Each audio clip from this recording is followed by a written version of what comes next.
बिस्मिल्लाहिर्रहमानिर्रहीम। अस्सलाम वालेकुम डियर स्टूडेंट्स, आप देख रहे हैं अपना फेवरेट यूट्यूब चैनल बायो वाले sir and myself professor Ali Haider. आज बच्चों हम यूट्यूब पे एक नई सीरीज शुरू करने वाले हैं जिसके अंदर हम पंजाब टेक्स्ट बोर्ड मतलब पीटीबी जो है उसकी पार्ट 1 बुक जो है उसके चैप्टर 4 को हम स्टार्ट करेंगे और चैप्टर का नेम जैसे आप सबको पता है वो है दी सेल। अब बच्चों इस चैप्टर का स्टार्ट में जो इंट्रोडक्शन दिया गया है उसमें पहला ही टॉपिक है सेल थ्योरी। अब बच्चे सेल थ्योरी के अंदर बहुत से साइंटिस्ट की कंट्रीब्यूशन है, उनके काम हैं और सेल थ्योरी एक्चुअली है क्या, इस चीज को आज हम डिटेल इस वीडियो के अंदर जो है वो कवर करेंगे। तो आपने लास्ट तक वीडियो को लाजमी देखना है, काफी ज्यादा आपके लिए इंफॉर्मेटिव होगी और अपने फ्रेंड्स के साथ इसको शेयर करें और चैनल पे न्यू है तो चैनल को सब्सक्राइब करें। जी बच्चे चलते हैं वीडियो की तरफ। सबसे पहले बच्चे हम देखते हैं सेल थ्योरी क्या है। तो बच्चों सेल थ्योरी ये एक आइडिया है सेल के हवाले से। अगर हम बात करें 17वीं सेंचुरी तक तो साइंटिस्ट को क्लियर नहीं था कि सेल बेसिकली चीज क्या है, लिविंग ऑर्गेनिज्म किस चीज से मिलकर बनते हैं, सेल की फंक्शनैलिटी क्या होती है, सेल का स्ट्रक्चर क्या है, सेल के अंदर पाई जाने वाली चीजें जो होती हैं वो क्या हैं। तो ये तमाम चीजें बच्चों आहिस्ता आहिस्ता रिवील हुई हैं और इनके रिवील होने के साथ ही बहुत ज्यादा एडवांसमेंट बायोलॉजी के अंदर आई है और बायोलॉजी की बहुत सी फील्ड्स को ये थ्योरी जो है वो सपोर्ट करती है डिफरेंट तरह के आइडियाज को और डिफरेंट तरह की चीजों को समझने के लिए। तो बच्चे सेल के हवाले से और सेल के स्ट्रक्चर के हवाले से जो बायोलॉजी की ब्रांच होती है उसे हम बोलते हैं सेल बायोलॉजी या फिर साइटोलॉजी। जी बच्चे चलते हैं सबसे पहले फर्स्ट साइंटिस्ट की तरफ जिसने सेल थ्योरी के ऊपर काफी ज्यादा काम किया है। तो साइंटिस्ट का बच्चों नाम है रॉबर्ट हुक। रॉबर्ट हुक ने बच्चों 1665 के अंदर क्या डिस्कवर किया, क्या इसने कहा सेल के हवाले से, इसको बच्चे हम देखेंगे। इस बच्चों साइंटिस्ट ने क्या किया, इसने एक खुद कंपाउंड माइक्रोस्कोप बनाई, सेल्फ मेड कंपाउंड माइक्रोस्कोप की मदद से इसने क्या किया, दरख्त की लकड़ी का बच्चों कॉर्क का एक स्लाइस लेके उसने अपनी बनाई हुई माइक्रोस्कोप के नीचे जब उसको देखा तो उस बच्चों माइक्रोस्कोप के नीचे कुछ इस तरह का, ठीक है आप देख सकते हैं, कुछ इस तरह का बच्चे व्यू उसको नजर आया।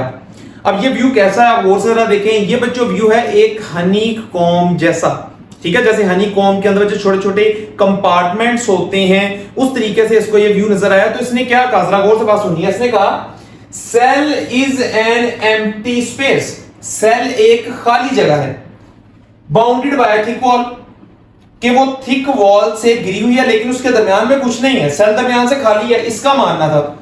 इस भाईजान ने क्या कहा था कि सेल अंदर से खाली है, उसकी सराउंडिंग में बाउंड्रीज हैं। तो बच्चों वो जिस वजह से वॉल की बात कर रहा था ना, आपने पता बात पे गौर करना है, वो जिस वजह से वॉल की बात कर रहा था ये सेल वॉल थी।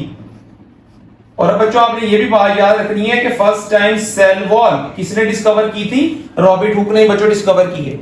क्योंकि जब उसने वो व्यू देखा था तो उसको जो मेन चीज नजर आई थी वो थिक वॉल नजर आई थी, अंदर से तो कोई भी नजर नहीं आया था, अंदर से खाली था। हाँ एक और चीज आपने ज़हन में रखनी है, वो ये चीज है कि ये अपनी जगह पर गलत नहीं था, गलत स्टेटमेंट नहीं दे रहा था, ये बात बिल्कुल ठीक कर रहा था। लेकिन बच्चे इसने क्या किया था, इसने प्लांट के कॉर्क का एक स्लाइस लिया था, प्लांट की लकड़ी का एक स्लाइस लिया था। बच्चों एक चीज ज़हन में रखनी है, आपको बताने वाला हूं, जो लकड़ी होती है, जो कॉर्क होती है, ये ऐसे प्लांट सेल से मिलकर बनती है जिनको हम बोलते हैं स्क्लेरन काइमा सेल। अब बच्चे स्क्लेरन काइमा सेल ऐसे होते हैं जो लकड़ी में पाए जाते हैं, प्लांट के स्पोर्टिंग टिश्यू या स्ट्रक्चर्स में पाए जाते हैं। और ये जो सेल होते हैं ना, ये इनकी अंदर वाली जो जगह होती है, इनका साइटोप्लाज्म या प्रोटोप्लास्ट आप कह लें, अंदर वाली सारी जगह वो बच्चे ड्राई हो चुकी होती है। इसकी सेल वॉल तो बहुत थिक होती है स्क्लेरन काइमा सेल की, लेकिन अंदर से ये बिल्कुल खुश्क हो चुका होता है, तो हम इनको डेड सेल कंसीडर करते हैं क्योंकि इनका काम बच्चों प्लांट को क्या करना है, सपोर्ट देना, तो ये अपनी सेल वॉल ठीक कर लेते हैं, अंदर वाले प्रोटोप्लास्ट को खत्म कर देती है। ये अपनी जगह पर ठीक था, लेकिन इसने बच्चे जब जनरल तमाम सेल के वाले से ये स्टेटमेंट कही तो बाद में इसका आइडिया जो गलत हो गया था। हम देखेंगे कि साइंटिस्ट ने इसके आइडिया को गलत किया था। चलो बच्चे नेक्स्ट देखिए, नेक्स्ट साइंटिस्ट आया लॉरेंस ऑकन। ये बच्चे एक जर्मन साइंटिस्ट था, इतने 1805 के अंदर इसने क्या कहा, all living beings originate from or consist of vesicle or cell। इसने बच्चों सिंपल बात कह दी, इसने कहा जितने भी जिंदा जानदार हैं, जितने भी लिविंग ऑर्गेनिज्म हैं वो सेल या वेसिकल लाइक स्ट्रक्चर से मिलकर बनेंगे। अगर कोई चीज जिंदा नहीं है, अगर कोई चीज नॉन लिविंग है, तो उसके अंदर ये सेल और वेसिकल नहीं होंगे। फॉर एग्जांपल मैं बच्चों ये कहूं, ये बोर्ड मार्कर है, ये एक नॉन लिविंग चीज है। अगर आप इसका बच्चे माइक्रोस्कोपिक लेवल के ऊपर व्यू करोगे तो आपको इसके अंदर कोई सेल नजर नहीं आएगा। ये पॉलीमर से मिलकर बना है, सिंथेटिक पॉलीमर से मिलकर बना है, सेल से मिलकर नहीं बना। वो चीज, वो ऑर्गेनिज्म जो जिंदा सेल से, लिविंग सेल या बच्चे सेल लाइक वेसिकल से मिलकर बनता है, वही लिविंग कंसीडर होता है। तो उसने यही बात कही थी। लॉरेंस ओकर ने कहा कि कोई भी चीज जो जिंदा है उसके अंदर सेल या वेसिकल मौजूद होते हैं। चलिए नेक्स्ट हम देखते हैं कि साइंटिस्ट ने बात की। नेक्स्ट जो साइंटिस्ट था जेन बैप्टिस्ट डी लेमार्क। अब ये बच्चों एक फ्रेंच साइंटिस्ट था और इस साइंटिस्ट की एवोल्यूशन में भी बहुत ज्यादा इंपॉर्टेंस है। इसके बारे में ना आप सेकंड ईयर के अंदर पढ़ोगे, डिटेल इसकी वहां पर डिस्कशन दी गई है, लेकिन हम यहां पर सिर्फ इतना पढ़ेंगे कि लेमार्क ने सेल थ्योरी के अंदर क्या कंट्रीब्यूशन किया, उसके बारे में हम देखते हैं। तो बच्चों लेमार्क ने 1809 के अंदर कहा nobody can have life, किसी भी चीज में तब तक जिंदगी नहीं हो सकती if its constituent parts are not cellular tissue, जब तक उसके जिस्म का बनने वाला हिस्सा सेल या टिश्यू से मिलकर ना बना हुआ हो। तो बच्चे बेसिकली ये जेन बैप्टिस्ट डी लेमार्क साहब जो बात कर रहे थे ना, वो लॉरेंस ओकर वाली बात को ही उन्होंने क्या कर दिया, थोड़ा सा चेंज करके बता दिया। उन्होंने ये कहा कि कोई भी चीज तब तक जानदार नहीं कहलाई जाएगी जब तक उसके बॉडी पार्ट्स जो हैं वो सेल और सेल जैसे टिश्यू से मिलके नहीं बनेंगे। बात बिल्कुल वही है, थोड़ा सा उसको उसने चेंज कर दिया। ठीक है, चलिए इसका मतलब है कि ये वाले दो पॉइंट हम देख के ये अंदाजा लगा सकते हैं कि जिंदा जानदार के अंदर सेल का होना जरूरी है। वो चीज जिसमें सेल नहीं होगा उसको हम लिविंग कंसीडर नहीं करेंगे। जी बच्चे नेक्स्ट देखिए, नेक्स्ट साइंटिस्ट आया रॉबर्ट ब्राउन। अब बच्चे जो रॉबर्ट ब्राउन साइंटिस्ट है ना, इसकी बहुत ज्यादा कंट्रीब्यूशन है सेल थ्योरी में। कैसे? इसने बच्चों डिस्कवर किया था न्यूक्लियस को, central part, main part of cell, nucleus को डिस्कवर कर लिया था। अब जरा देखो, इसने सेल के अंदर से न्यूक्लियस को डिस्कवर किया था।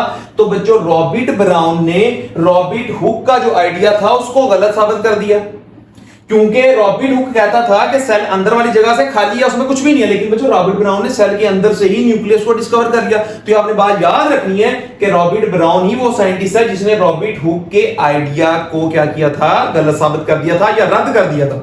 ठीक है बच्चे, चलिए नेक्स्ट अगर हम बात करें तो दो बच्चे जर्मन साइंटिस्ट हैं, थियोडोर श्वान एंड शेक्लेडन। इन्होंने बच्चे इंडिपेंडेंटली काम किया। इंडिपेंडेंटली काम करके सेल थ्योरी में जो बच्चों मेन कंट्रीब्यूशन है इन्हीं दो साइंटिस्ट की है। ये आप चीज जहन में रखेंगे, सेल थ्योरी में जो मेन कंट्रीब्यूशन है ये दो साइंटिस्ट की है, थियोडोर श्वान एंड शेक्लेडन। इन्होंने बच्चे क्या कहा, इन्होंने कहा cell consisted of 3 basic part. Cell के अंदर 3 बुनियादी चीजें होती हैं और उन बुनियादी चीजों का होना किसी भी सेल के लिए, सेल की बका के लिए जरूरी है। वो कौन सी चीजें? सबसे पहली चीज बच्चों, सेल के अंदर न्यूक्लियस होना चाहिए। दूसरी चीज, सेल के अंदर फ्लूइड होना चाहिए। न्यूक्लियस के इर्द गिर्द सेल के अंदर वो फ्लूइड क्या बच्चों? साइटोप्लाज्म। और सेल के बाहर वाली साइड बच्चों एक बाउंड्री होनी चाहिए। वो बाउंड्री किस चीज की होगी? वो है प्लाज्मा मेम्ब्रेन। कुछ सेल ऐसे होते हैं जिनमें प्लाज्मा मेम्ब्रेन से भी बाहर बच्चों एक स्ट्रक्चर होता है। आपको पता चल गया होगा मैं किसकी बात कर रहा हूं, मैं प्लांट सेल की बात कर रहा हूं। प्लांट सेल में बच्चों प्लाज्मा मेम्ब्रेन के बाहर एक और एडिशनल स्ट्रक्चर होता है, उसको हम बोलते हैं सेल वॉल। लेकिन सेल वॉल बच्चों सेल के लिए बेसिक स्ट्रक्चर नहीं है, ये एक एडिशनल स्ट्रक्चर है जो प्लांट सेल में तो होता है लेकिन एनिमल सेल में नहीं है। तो किसी भी सेल के लिए 3 बुनियादी चीजों का होना जरूरी है, वो बच्चों ये लिखी हुई है। और ये किसने बताया था? थियोडोर श्वान एंड शेक्लेडन ने। लेकिन बच्चों एक बात याद रखनी है, ये जो दोनों साइंटिस्ट थे ना, ये बिलीव करते थे डी नोवो सिंथेसिस के ऊपर। अब ये क्या बला है, ये बच्चों बात जरा आपने गौर से सुनी है। डी नोवो सिंथेसिस या ए बायोजेनेसिस, इसको ए बायोजेनेसिस भी बोलते हैं। अब डी नोवो सिंथेसिस या ए बायोजेनेसिस का बच्चों मतलब है कि इन साइंटिस्ट का मानना था कि जो जिंदा सेल होता है वो नॉन लिविंग एलिमेंट्स या चीजों से मिलकर जिंदा सेल बन जाता है। इनका यह मानना था कि इन्वायरमेंट के अंदर नॉन लिविंग चीजें होती हैं, एलिमेंट्स होते हैं, कंपाउंड होते हैं, ये केमिकल्स आपस में मिलते हैं और एक जिंदा सेल बन जाता है। इसको हम बोलते हैं डी नोवो सिंथेसिस या फिर ए बायोजेनेसिस। इनका ये मानना था। ठीक है, चलिए फर्दर हम देखते हैं फिर कौन सा साइंटिस्ट आया। नेक्स्ट बच्चों एक और जर्मन साइंटिस्ट आया, उसका नाम था रुडोल्फ विर्चू। इसने बच्चों 1855 के अंदर एक बहुत ही स्टेटमेंट इंपॉर्टेंट, एक बहुत ही फेमस बच्चों स्टेटमेंट किसने कहा जी, ओमिनस सेलुलाई सेलुला। अब बच्चों इसका मतलब क्या है, ये इंग्लिश बच्चों जो है लैंग्वेज उसकी स्टेटमेंट नहीं है, उसने अपनी लैंग्वेज में, जर्मन लैंग्वेज में कहा ओमिनस सेलुलाई सेलुला। लेकिन बच्चे इसको ट्रांसलेट मैंने करके यहां पे लिखा हुआ है इसका मतलब क्या है, उसके कहने का मतलब ये था every cell stems from another cell, मतलब एक जो सेल होता है वो अपने से पहले मौजूद, अपने से प्रीवियस मौजूद सेल के अंदर डिवीजन के नतीजे में बनेगा। और आज बच्चे हमें इस चीज का पता है कि सेल अगर बनेगा तो सेल डिवीजन से बनेगा, और दो तरह की सेल डिवीजन बच्चों यूकेरियोटिक सेल में पाई जाती हैं, माइटोसिस एंड मियोसिस। कभी भी ऐसा नहीं होता कि सेल नॉन लिविंग चीजों से मिलकर बनने, सेल ने जब भी बच्चों बनना है तो उसने पहले से मौजूद जो उसका पेरेंट सेल होगा, जो उसका मदर सेल होगा, उसमें डिवीजन होगी तो नए सेल बनेंगे। ये बात बच्चों इसने कह दी, लेकिन इसने कोई एक्सपेरिमेंटल प्रूफ नहीं दिया। फिर बच्चों इस साइंटिस्ट को सपोर्ट करने के लिए ये भाई जाना है लुई पास्टर, बहुत इंपॉर्टेंट साइंटिस्ट हैं, फ्रेंच साइंटिस्ट हैं। इन्होंने बच्चों 1862 के अंदर क्या कहा, इन्होंने बच्चों प्रूव दे दिया रुडोल्फ विर्चू की बात को साबित करने के लिए, सही साबित करने के लिए इन्होंने प्रूफ दे दिया। और एक्सपेरिमेंट किस पे किया, बैक्टीरिया पे। इन्होंने क्या किया बच्चों, इन्होंने बैक्टीरिया का एक कल्चर ले लिया, उस बैक्टीरियल कल्चर के अंदर नंबर ऑफ बैक्टीरियल सेल को काउंट कर लिया। कुछ टाइम के बाद दोबारा से उस बैक्टीरियल कल्चर को जब ऑब्जर्व किया तो नंबर ऑफ बैक्टीरियल सेल ज्यादा हुए पड़े थे। तो इसका मतलब क्या हुआ, इसका मतलब ये हुआ कि जो प्रीवियस बैक्टीरियल सेल थे उनके अंदर डिवीजन हुई तो न्यू बैक्टीरियल सेल बन गए। तो इसका मतलब है इन्होंने विर्चू की बात को साबित करने के लिए सप्लाई दी। किस चीज की सप्लाई दी, एक्सपेरिमेंटल प्रूफ की। और किसके ऊपर एक्सपेरिमेंटल प्रूफ किया, बैक्टीरिया के ऊपर। और इसकी बात को सही साबित कर दिया कि ए बायोजेनेसिस नहीं होती, सेल नॉन लिविंग चीजों से मिलकर नहीं बनता, बल्कि सेल अपने से मौजूद पहले सेल में डिवीजन के नतीजे में बनता है। इसको बच्चे हम बोलते हैं बायोजेनेसिस। तो इसका मतलब है ए बायोजेनेसिस वाला जो आइडिया था अब वो क्या हो गया जी, खत्म हो गया। ये पहले भी बच्चों कंट्रोवर्शियल था, लेकिन रुडोल्फ विर्चू और लुई पास्चर की बात ने इसको प्रॉपर गलत साबित कर दिया। ठीक हो गया। चलो नेक्स्ट बच्चे हम चलते हैं। नेक्स्ट एक साइंटिस्ट है, बहुत ही फेमस साइंटिस्ट है, एवोल्यूशन में भी इनका काम है, सेल थ्योरी में भी इनकी बहुत कंट्रीब्यूशन है। साइंटिस्ट का नाम है ऑगस्ट वीजमैन। इन्होंने क्या कहा, इस बच्चों साइंटिस्ट ने 1880 के अंदर कहा living cells have common origin.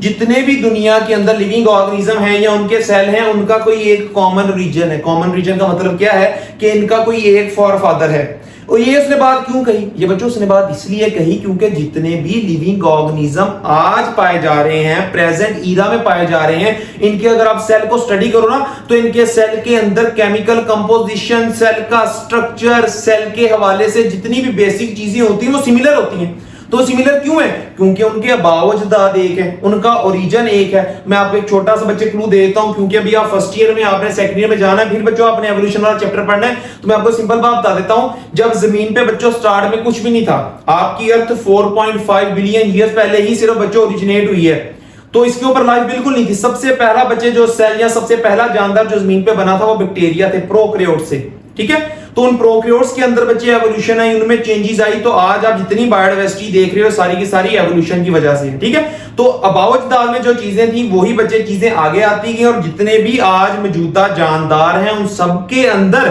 बुनियादी जो चीजें हैं सेल की कंपोजिशन के हवाले से, स्ट्रक्चर के हवाले से, मेटाबॉलिज्म के हवाले से, वो क्या है, सेम है। तो बच्चों हम ये भी चीज कह सकते हैं, cell are basically similar but versatile. Cell बुनियादी तौर पे एक जैसे ही है, लेकिन काम करने के हवाले से या सेकेंडरी तौर पे वो बहुत ज्यादा वर्सटाइल है। ये बात इसने बताई थी, ऑगस्ट वीजमैन ने कही थी। Cell have common origin because they have basic similarity, क्योंकि इनके अंदर बुनियादी कुछ सिमिलैरिटीज हैं इन स्ट्रक्चर के अंदर एंड मॉलिक्यूल्स। ठीक है, फिर बच्चे इन तमाम साइंटिस्ट की जितनी भी बातें थी उनको कंबाइन करके ना एक कॉम्प्रिहेंसिव सी थ्योरी बना दी गई, उसको हम बोलते हैं सेल थ्योरी। अब सेल थ्योरी के बच्चे कुछ सैलिएंट फीचर्स हैं, कुछ उसके इंपॉर्टेंट पॉइंट्स हैं, वो कौन से हैं वो जरा देखें। आप बच्चों एफएससी के अंदर ये जितनी भी हमने हिस्ट्री पढ़ी है, इस तमाम हिस्ट्री में से बच्चों शॉर्ट क्वेश्चन भी आ सकता है, लेकिन ज्यादातर यहां से बच्चों क्या आते हैं, एमसीक्यूज आते हैं। ये भी बच्चों चीज आपने ज़हन में रखनी है। कोई भी एक स्टेटमेंट दे के आपसे पूछ लेंगे कि ये स्टेटमेंट किस साइंटिस्ट की है, ये कंट्रीब्यूशन किस साइंटिस्ट की है। ठीक है, और ये वाले बच्चे जो पॉइंट्स है सेल थ्योरी के, ये शॉर्ट क्वेश्चन के तौर पे आते हैं। ये बच्चों आपको याद करने पड़ेंगे शॉर्ट क्वेश्चन के लिए, और बहुत इंपॉर्टेंट शॉर्ट क्वेश्चन है, कई दफा बोर्ड के अंदर आ चुका है। तो बच्चे जरा देखें ये पॉइंट्स क्या हैं। All organism composed of one और मोर सेल्स, जितने भी जानदार हैं वो या तो एक या ज्यादा सेल से मिलकर बनी है। कहने का मतलब ये है कि जिंदा होने के लिए एक शर्त है बॉडी के अंदर सेल का होना। अगर तो एक सेल होगा तो वो ऑर्गेनिज्म यूनिसेलुलर कराएगा, अगर एक से ज्यादा सेल होंगे तो वो ऑर्गेनिज्म मल्टीसेलुलर कराएगा। नेक्स्ट बच्चे पॉइंट जरा देखें। All cells arise from pre existing cell, जितने भी सेल हैं ये एवं नहीं बन जाते, ये अपने से मौजूद पहले जो सेल होते हैं उनमें डिवीजन के नतीजे में बनते हैं। माइटोसिस मियोसिस होती है, या एसेक्सुअल रिप्रोडक्शन की बात करें बायोडिफ्यूजन वगैरह होती है, फिर ही बच्चों न्यू सेल बनेगा। कोई भी सेल जो है नॉन लिविंग चीजों से मिलकर नहीं बनता। ए बायोजेनेसिस नहीं होती, बायोजेनेसिस होती है। किसी भी सेल को बनाने के लिए पहले मदर सेल का होना लाजमी है। ये बात बच्चों आ गई इसके अंदर, इस थ्योरी के अंदर। लास्ट पॉइंट क्या है, cell is basic structural and functional unit of life. जिंदगी का बुनियादी जो स्ट्रक्चरल यूनिट है और काम करने के हवाले से जो फंक्शनल यूनिट है वो सेल ही है। सेल बच्चों आपकी बॉडी में काम करेगा, तमाम सेल के काम मिलके आपकी बॉडी का फंक्शन बन जाएगा। और आपकी अगर बॉडी को किसी ने बनाना है वो भी बच्चों सेल ही है। जितनी भी दुनिया के अंदर जानदार पाए जा रहे हैं उनके अंदर अगर जिंदगी का आपने अंदाजा लगाना है तो बच्चे आप उनको देखो, अगर तो उनमें सेल होगा तो वो जिंदा है, अगर सेल नहीं होगा तो वो जिंदा नहीं है। तो यही बच्चों आज हमारा टॉपिक था। उम्मीद है कि आपको अच्छे से समझ आया होगा। अगर बच्चों अच्छे से समझ आया है कमेंट सेक्शन में लाजमी मुझे बताया करें कौन सी बात अच्छे से समझ आई है, कौन सा पॉइंट क्लियर नहीं हुआ, कौन से चैप्टर के हवाले से या कौन से टॉपिक के हवाले से आप वीडियो चाहते हैं। तो मैं कोशिश करूंगा इंशाल्लाह उसी टॉपिक के ऊपर, उस चैप्टर के ऊपर वीडियोस को रिकॉर्ड करूं ताकि आप इन वीडियो से फायदा उठाते रहें। ठीक है बच्चों, अगली वीडियो के आने तक आपने वेट करना है। तब तक के लिए अल्लाह हाफिज।